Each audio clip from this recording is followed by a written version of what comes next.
구약성경 574면 열왕기하 8장 7절에서 15절까지 말씀을 봉독해 드립니다. 열왕기하 8장 7절에서 15절까지의 말씀입니다. 엘리사가 다메섹에 갔을 때에 아람 왕 벤하닷이 병들었더니 왕에게 돌리기를 이르되 하나님의 사람이 여기 이르렀나이다 하니 왕이 하사엘에게 이르되 너는 손에 예물을 가지고 가서 하나님의 사람을 맞이하고 내가 이 병에서 살아나겠는지 그를 통하여 여호와께 물으라.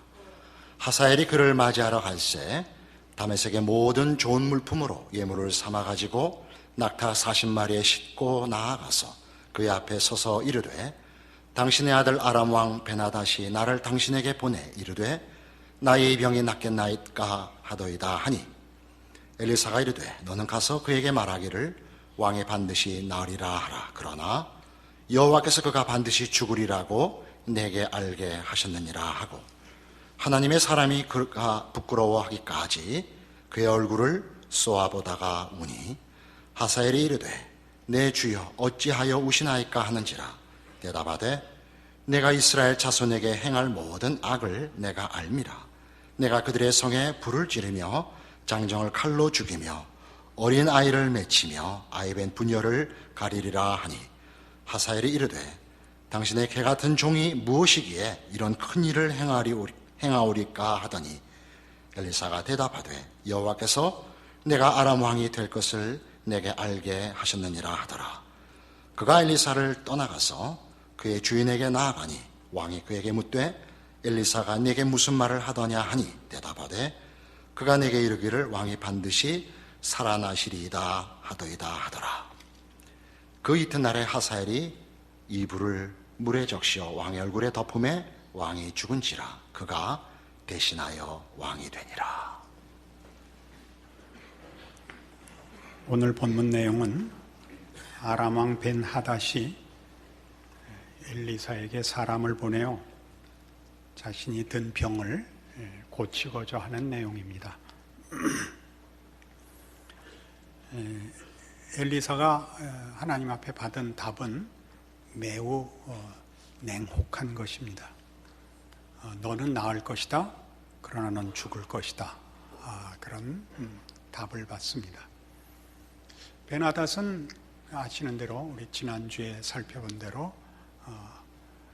북왕조 이스라엘을 공격하고 그 수도인 사마리아를 에워싸서 그 안에 있는 사람들을 거의 굶어 죽게 만들었던 장본인입니다.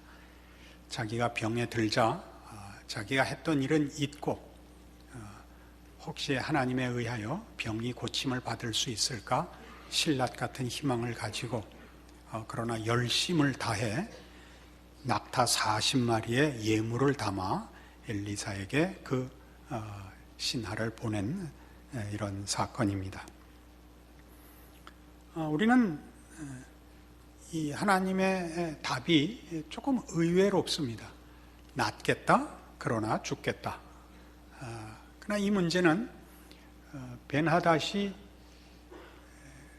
엘리사를 찾아보내는 그 열심, 그 풍성한 예물 같은 것 때문에 약간의 오해를 가지게 돼서 그렇습니다.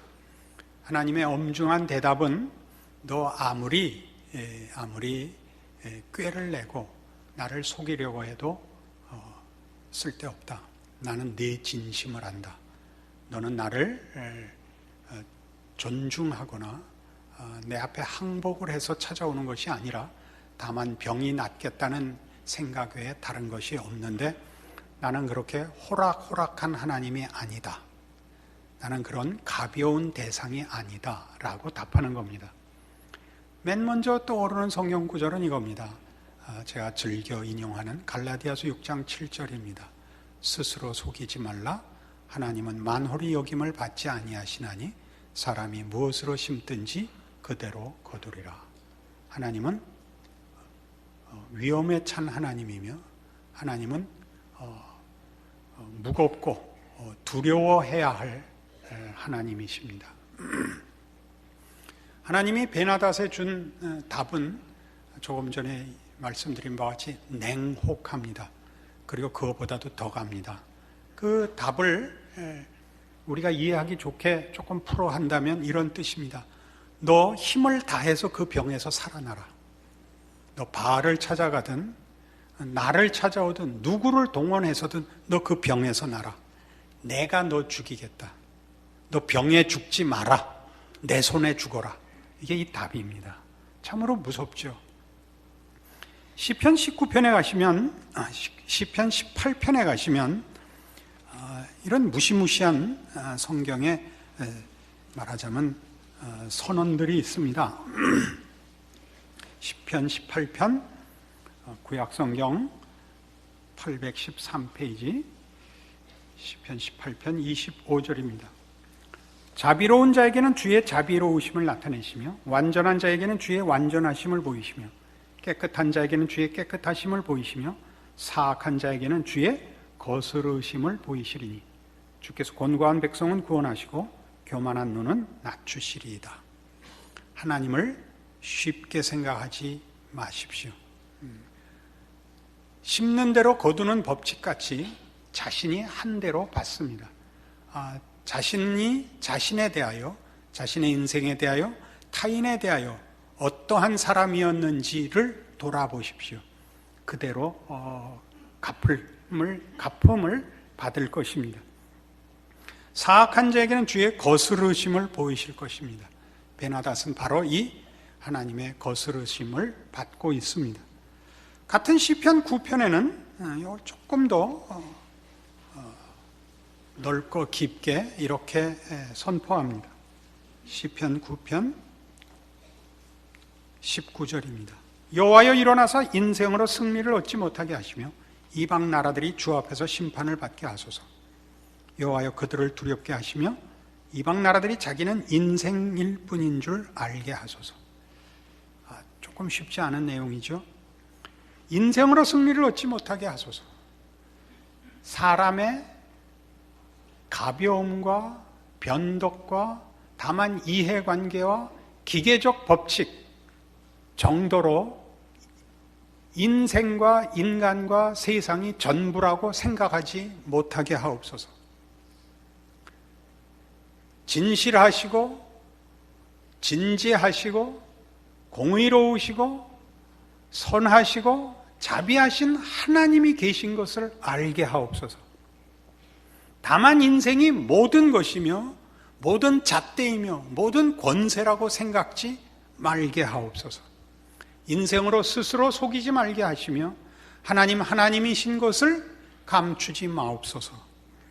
여호와여 그들을 두렵게 하시며 이방 나라들이 자기는 인생일 뿐인 줄 알게 하소서. 사람들이 만들어내는 일이 아무리 크고 엄청나다 할지라도 인간의 한계를 벗어나지 못하는 줄 알게 하십시오. 무엇과 비교하여? 하나님의 통치와 비교하여 알게 하옵소서. 하나님의 무한하심과 영원하심과 거룩하심과 존귀하심과 자비와 은총을 베푸소서. 이것이 시편의 중요한 신앙 고백이며 하나님 앞에 바치는 찬송입니다. 우리는 벤하닷이 하나님 앞에서 얼마나 가볍게 자신과 인생과 하나님을 생각하고 있는가를 즉각 성경의 다른 말씀들을 통하여 확인받습니다. 하나님은 존귀한 분입니다. 두렵고 떨림으로 섬겨야 하는 분이며 지극히 영광스러운 분이십니다. 이 문제는 오늘날 벤하닷의 문제에 국한되는 것이 아니라 벤하닷의 이 믿음 없음, 하나님에 대한 저의 무례함, 믿음 없음들을 꾸중하는 것 이상으로 하나님을 아는 자들, 하나님을 아버지라 부르는 자들 앞에도 동일한 추상 같은 꾸중으로 오늘 우리를 묻습니다. 너희는 어떠한가?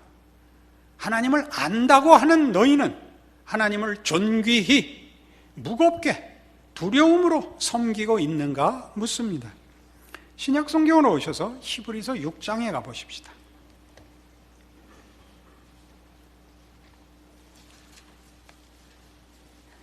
신약성경 357페이지 히브리서 6장 1절로 오시면 여기 믿는 자들을 향한 이런 엄중한 꾸중이 있습니다. 그러므로 우리가 그리스도의 도의 초보를 버리고 죽은 행실을 회개함과 하나님께 대한 신앙과 세례들과 안수와 죽은 자의 부활과 영원한 심판에 관한 교훈의 털을 다시 닦지 말고 완전한 대로 나아갈지니라. 하나님께서 허락하시면 우리가 이것을 하리라. 한 번 빛을 받고 하늘의 은사를 맛보고 성령에 참여한 바가 되고 하나님의 선한 말씀과 내세의 능력을 맛보고도 타락한 자들은 다시 새롭게 하여 회개하게 할 수 없나니 이는 그들이 하나님의 아들을 다시 십자가에 못 박아 드러내놓고 욕되게 함이라. 땅이 그 위에 자주 내리는 비를 흡수하여 밭 가는 자들이 쓰기에 합당한 채소를 내면 하나님께 복을 받고 만일 가시와 엉겅퀴를 내면 버림을 당하고 저주함에 가까워 그 마지막은 불사름이 되리라. 하나님께 은혜를 받고 그 다음에 타락하면 다시 고칠 방법이 없다, 그 얘기를 하는 것 아닙니다. 두 번째 기회가 있느냐라는 얘기를 하는 것이 아니라 하나님의 우리를 향한 진정성을 외면하면 차선책이 없다, 그런 것입니다. 하나님이 우리에게 하신 것은 최선책이다. 하나님은 힘을 다하여 그의 능력과 그의 진심과 그의 자비와 그의 의로우심을 총동원하여 우리를 찾아오신 것이니라. 그것으로 안 된다면 다른 방법은 없다. 그러니 너희의 구원을, 너희의 신앙 고백을 다시 생각해 보라. 신앙생활을 제대로 하고 있는가 보라. 이렇게 우리에게 묻는 것입니다. 실제로 우리의 신앙생활은 사실 우리도 모르는 사이에 이렇게 표류하기 일쑤입니다. 우리의 신앙이 표류하는 것은 하나님이 우리를 향하여 가지신 그 정성, 그 진심에 대하여 우리가 자주 잊기 때문입니다. 하나님이 그 아들을 주셨다라는 사실을 우리는 자주 잊습니다. 아들을 한 번 주신 것으로 하나님이 우리를 향하여 가지신 정성을 전부 다 그것으로 대신하고 있다라는 뜻이 아닙니다. 그 아들을 주시는 그 진정성으로 창조로부터 심판까지 역사와 세상을, 그리고 모든 각 개인 존재와 인생을 간섭하신다. 그것이 성경의 가르침입니다. 우리는 신앙생활을 당연시합니다. 그래서 신앙생활을 당연시한다는 것은 습관화하여 하나님이 가지시는 우리를 향한 그의 사랑과 통치의 엄중함을 심각하게 생각하지 않는다, 이겁니다. 소위 매너리즘에 빠진다, 그런 뜻입니다. 매너리즘에 빠진 가장 큰 증거가 뭐냐? 우리는 평하지 살지 않습니다. 해설을 하지 선수가 되지를 않습니다. 이번 가을 코리안 시리즈는 대단히 재미있었습니다. 누가 제일 재미있었을 것 같습니까? 운동장에서 뛴 선수들이죠. 이긴 선수들이야말로 가장 재미있었을 것입니다. 그 다음에 누가 재미있었을까요? 편든 팬들이 재미있었을 것입니다. 저는 재미가 덜했습니다. 왜냐하면 아무 쪽도 편들지 않았기 때문입니다. 그냥 중간중간 물어봤습니다. 어떻게 됐어? 어떻게 됐어? 이렇게 됐습니다. 이렇게 됐어. 그래. 재미 하나도 없는 코리안 시리즈를 겪었습니다. 누가 제일 좋아했다고요? 보셨죠? 나지완? 이게 죄송한데요. 이게 정확한 이름이 지금 기억이 안 나요. 나지완. 아주 울었죠. 코리안 시리즈 내내 못하다가 마지막에 홈런 2방 쳐서 팀을 승리로 이끌고 어린아이 같이 품에 안겨 울었죠. 최희섭 씨는 자기도 울어야 되는데 나지완이 먼저 우는 바람에 못 울고 엄마가 되고 말았죠. 둘 다 좋았죠. 우리는 우리 신앙을 우리가 살지 못하는 경우가 허다합니다. 갈라디아서 5장에 가면 성경은 우리에게 이런 요구를 합니다. 중요한 요구니까, 또 명령이니까 우리 심각하게 보십시다. 갈라디아서 5장 16절입니다. 내가 이르노니 너희는 성령을 따라 행하라 이겁니다. 너희는 성령을 따라 행하라. 성령을 따라 행한다는 건 무엇이냐 하면 22절에 나오듯이 오직 성령의 열매는 사랑과 희락과 화평과 오래 참음과 자비와 양선과 충성과 온유와 절제라 이겁니다. 성령의 열매를 맺으라는 건 여러분 보고 그 나무가 되라는 겁니다. 열매를 사 모으는 것이 아니라 열매가 맺히는 나무가 되라. 그 열매를 맺는 삶을 살아라 이것입니다. 여러분은 선수가 되십시오. 하나님의 자녀된 여러분이 고백하는 신앙 고백의 내용을 사는 신앙인이 되십시오. 실천의 유무를 대비하는 것 아니고 신앙이란 결국 살아내는 것입니다. 신앙은 존재가 되고 그 존재가 삶의 모든 정황에 그 신앙을 살아내는 것을 신앙생활이라고 합니다. 그것은 구경꾼이 될 수 없다 그런 뜻입니다. 각각 사셔야 됩니다. 그럼 내가 신앙을 사는 것과 구경하는 것은 어떤 차이가 있느냐? 열매가 맺혀야죠. 열매가 자신에게 맺혀야죠. 그러니까 이 성령의 열매는 지금 여기 나열한 것 같이 뭐 이런저런 그 성령의 열매들의 항목들보다 즉 사랑과 희락과 화평과 오래 참음과 자비와 양성과 오래 참음과 온유와 절제가 문제가 아니라 이 같은 것을 금지할 법이 없다는데 그 중요성이 있습니다. 성령을 따라 행하면 성령의 열매가 맺힙니다. 이것과는 구별하셔야 됩니다. 여러분이 신앙생활을 감동적으로 할 수 있습니다. 여러분이 신앙생활을 능력적으로 할 수 있습니다. 여러분이 신앙생활을 훨씬 깊은 지성으로 할 수 있습니다. 그것은 다 복된 일입니다. 더 깊은 신앙의 이해를 가지는 것, 삶의 이해를 가지는 것 중요합니다. 쓸모 있는 것 중요합니다. 감격과 열심을 가지고 하나님의 사람으로 사는 것 중요합니다. 그럼 문제는 감동적이냐, 능력적이냐, 지성적이냐가 아니라 어느 것이라도 공통되게 성령의 열매가 맺히느냐의 문제입니다. 해설자가 되지 마십시오. 해설자가 되지 말고 이 성령의 열매가 맺히는 성령의 사람, 성령을 따라 사는 사람이 되십시오. 그렇지 않으면 무슨 문제가 생기느냐? 조금 전에 본 히브리서 6장과 같이 한번 비침을 보고 성령을 맛보고 그리고 타락하면 대책이 없다. 왜요? 하나님이 전심을 기울였는데 되지 않는다면, 다시 말해서 하나님이 그 진정성을 주었는데 우리가 진정성으로 반응하지 않는다면, 하나님을 가볍게 대접하고 하나님이 마치 지나가다가 한번 시험 삼아 간섭한 것 같이 우리가 반응을 보인다면 하나님을 모독하는 것이요, 하나님의 자녀로서 자신에게 허락된 신앙과 구원을 제대로 알지 못하는 것이다 라고 성경이 지적한다는 사실이죠. 우리는 벤하닷이 엘리사를 찾아올 때 보인 그 열심을 사실은 과소평가할 수 없습니다. 낙타 40마리에 실어보낸, 오늘날 얘기로 하면 무슨 8톤 트럭, 아니 컨테이너 40개쯤 보낸 겁니다. 대단한 물량을, 열심을 보였지요. 그러나 하나님께서 그를 너 병으로 죽지 마라, 너 내 손에 죽어라 라고 얘기하는 것은 참으로 무시무시한 경고입니다. 여러분, 여러분의 신앙생활을 누구에게든 내어주지 마십시오. 말하자면 방관이라든가 설명이라든가 관념이라든가 이상이라든가 그런 것에다 내어주지 마십시오. 여러분이 그 삶을 사십시오. 그 삶을 살아야 된다는 것은 여러분의 의지를 동원해야 된다는 뜻입니다. 노력하십시오. 애를 쓰십시오. 구경하시고 말하는 자가 되지 말고 그 삶을 사는 자가 되십시오. 예수를 믿는다,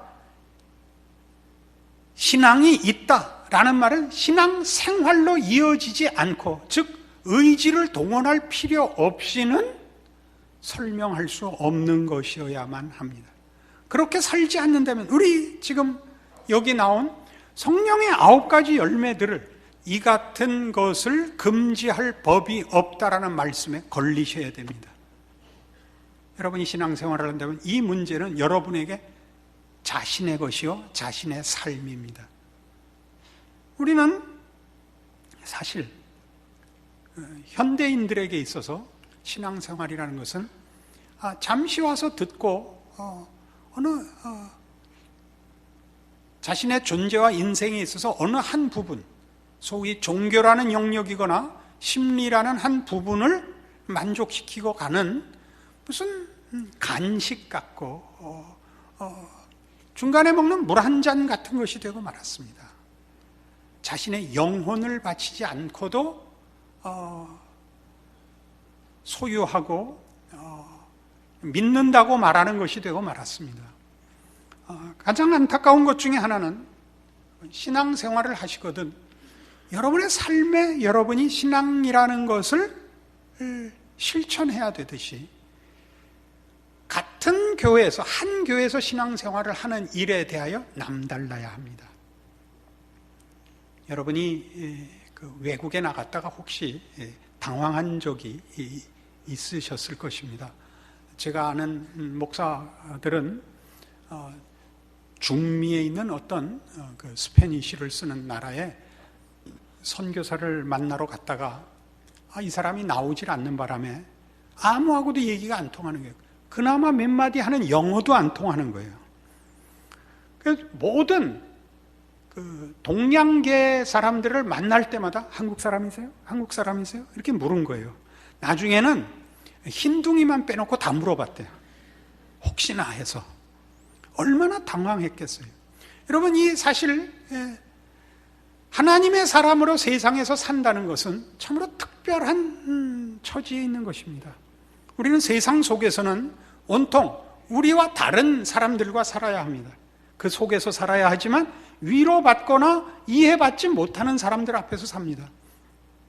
주일날 한 믿음, 한 소망, 한 고백을 가지고 함께 모여 같은 교회로 찾아오는 얼굴들을 마주 대하면 반가워해야 합니다. 우리 현대 교회들이 대부분 그렇듯이 여러분들의 표정들도 가장 두드러진 표정이 건들지 마세요 입니다. 나를 내버려 두세요. 내가 혼자 알아서 할 테니까, 내가 듣고 싶을 때 듣고 말고 싶을 때 말 테니까 나를 밀지 마십시오. 개입하지 마십시오. 그래서 여러분 얼굴에 너무나 분명합니다. 그건 여러분 자신을 위해서 그러시면 안 됩니다. 그건 바로 베나닷 앞에 하나님이 꺼내놓은 참으로 무서운 경고와 같은 경고를 자초하는 것입니다. 여러분이 하나님의 사람이면서 같은 신앙인들을 반가워하지 않고 신앙인인 사실을 여러분의 인격과 삶에서 실천해내기 싫어한다면 하나님을 모욕하는 것입니다. 왜냐하면 그는 바로 여러분을 위하여 그 아들을 보내신 하나님이시기 때문입니다. 하나님이 어찌 그 아들과 함께 모든 것을 은사로 주지 아니하시겠느냐, 이 말을 기억해야 합니다. 그 아들을 주시니가 무엇을 아끼고 있겠습니까? 하나님은 지금 여러분에게 최선을 다하여 모든 것을 주시고 눈동자같이 지키고 계십니다. 그러나 우리는 거부하고 있습니다. 내가 원하는 시간에 면회를 하러 오는 정도에 불과합니다. 그러시면 안 됩니다. 여러분, 교회에는 모든 모임에 여러분이 참여하시는 것이 여러분의 책임이며 권리입니다. 봉사하십시오.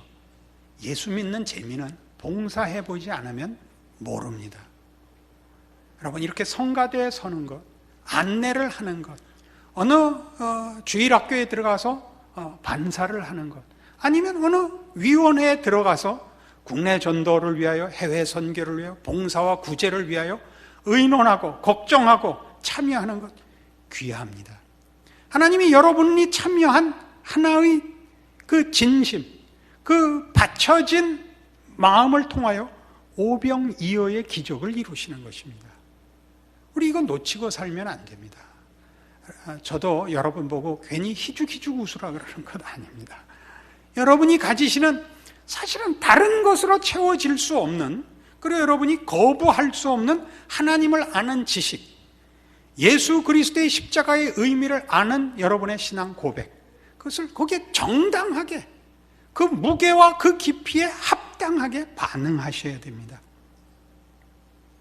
그렇지 않으면 여러분은 여러분의 삶을 부질없이 보내는 것입니다. 신자이지만 신자의 길을 거부하는 것입니다. 우리가 외국에 나가서 교포들을 만났을 때 가장 가슴 아픈 현실, 한국 사람인데 한국 사람인 것을 거부하고 사는 교포들입니다. 한국 사회가 어렵다는 얘기만 계속합니다. 내가 한국에 살지 않고 이렇게 외국에 나왔다는 것이 다행이다를 그렇게 설명하는 것이죠. 한국은 곧 망할 것 같고 정치가 개판이고 우리 잘 살고 있는데 본인이 왜 자꾸 그 얘기를 할까요? 한국 사람인 것이 불안해서, 한국 사람인 것이 자랑스럽지 않아서, 한국에서 도망 나온 것이 아니라 지혜로운 것인 것이라고 우기고 싶어서 나는 한국 사람이 돼 한국 사람이 아니노라 라고 우기는 사람을 만나면 제일 괴롭습니다. 신자들을 만났을 때 제일 괴로운 일은 뭔가요, 그럼? 나는 예수를 믿지만 예수 믿는 사람으로 살지는 않노라 라고 변명하는 얘기를 듣는 것이죠. 이렇게 저렇게 바빠서 믿지 않노라 라고 얘기하는 것은 그나마 측은하지만 예수를 열심히 믿을 필요가 어디 있느냐라고 얘기하는 데는 참으로 답답합니다. 하나님이 누구신지를 분명히 알면서 히브리서 6장에서 본 바와 같이 비춤을 받고 성령의 은사를 맛보고 십자가가 무엇인지 분명히 알면서 그것을 멸시하고 외면하는 것은 그것보다 더 심한 하나님 앞에 모욕은 없고 여러분 신앙 고백에 대한 모순도 없습니다. 여러분 각자를 돌아보십시오. 그러지 않으면 여러분은 벤하다십니다. 로마서 14장에 가시면 이 문제에 대한 성경의 최종적인 오늘의 격려를, 권면을 이렇게 받아들입시다. 258페이지 신약성경 로마서 14장 17절입니다. 하나님의 나라는 먹는 것과 마시는 것이 아니요 오직 성령 안에 있는 의와 평강과 희락이라. 이로써 그리스도를 섬기는 자는 하나님을 기쁘시게 하며 사람에게도 칭찬을 받느니라. 하나님의 나라의 기쁨이라는 것은 우리가 현실 속에서 당하는, 신자이기 때문에 받는 오해, 외로움, 상처보다 큽니다. 비교할 수 없습니다. 우리가 교회에 깊이 개입하기를 꺼리고 신앙생활을 실천하기를 꺼리는 가장 큰 이유는 신앙생활이 가져오는 불공평한 그 결과 때문입니다. 우리는 오해받을 것입니다. 우리는 어쩌면 사람들에게 쉽게 취급받을 수도 있습니다. 상처를 받을 수 있습니다. 그것이 우리는 고통스러워서 신자의 길을 중단합니다. 그러나 성경은 얘기하기를 하나님의 나라는 먹고 마시는 정도가 아니랍니다. 인생이 구하고 인생이 확인하는 그 한계에서의 최고의 보상보다 큽니다. 그것은 성령 안에 있는 의와 평강과 희락입니다. 이것이 없다면 누가 신앙생활을 하겠습니까? 종종 사람들이 제게 묻습니다. 목사님이 되셔서 받는 가장 큰 보상이 뭡니까? 하나님을 더 깊이 아는 것입니다. 하나님을 더 깊이 아는 게 무슨 의미입니까? 세상이 빼앗아갈 수 없는 기쁨을 가지는 것입니다. 그것이 그래서 우리를 현실적으로 아무 고통도 없게 만드느냐? 그렇지 않습니다. 신앙생활을 하는 것은 참으로 어렵습니다. 무거운 짐을 지는 것 같고 벗어버리고 싶은 무슨 갑옷 같고 족쇄 같습니다. 그러나 기꺼이 우리가 이 갑옷을 입고 이 족쇄를 차는 것은 세상이 우리를 괴롭히는 것과 하나님이 주시는 신령한 은혜와는 비교할 수 없는 차원이 다른 내용이 있기 때문입니다. 그래서 여기서도 이렇게 얘기하죠. 18절에 있는 바와 같이 이로써 그리스도를 섬기는 자는 하나님을 기쁘시게 하며 사람에게도 칭찬을 받느니라. 하나님의 기뻐하심을 소원과 기쁨으로 가지지 않을 거라면 기독교 신앙은 참으로 난처한 것이 될 것입니다. 여러분의 기도와 여러분의 신앙 고백은 참으로 근거가 없는 것이 될 것입니다. 힘이 없는 것이 될 것입니다. 그러지 마십시오, 여러분. 기왕에 하나님의 자녀로 부름을 받았고, 여러분, 그것이 무엇인지 알고 있습니다. 하나님이 누구신지, 예수 그리스도가 누군지, 자신이 누군지 압니다. 그 길을 외면하지 마십시오. 그 세상이 주는 위협과 시험에 지지 마십시오. 벤하닷이 되지 마십시오. 하나님의 자녀가 되십시오. 그의 귀한 백성이 되십시오. 여러분과 여러분의 삶과 여러분이 사는 시대 앞에 하나님의 백성의 영광이 되십시오. 기도하겠습니다. 하나님 아버지 은혜를 감사합니다. 하나님의 자녀라는 믿음을 주셨고 약속을 주셨고 그렇게 찾아오셨습니다. 우리 모두가 하나님을 아버지로 부르며 창조주시오 심판자시오 우리를 위해 그 아들을 주신 우리의 아버지 하나님이신 것을 고백합니다. 그러므로 신자다워야 합니다. 그것은 책임이기 이전에 당연한 것입니다. 우리가 신자이기를 중단하면 자기 자신을 기만하는 것입니다. 하나님, 우리에게 믿음을 더하소서, 주의 사랑을 더하소서, 우리로 우리의 인생과 우리의 존재를 하나님의 사람으로 살 믿음과 승리를 주옵소서.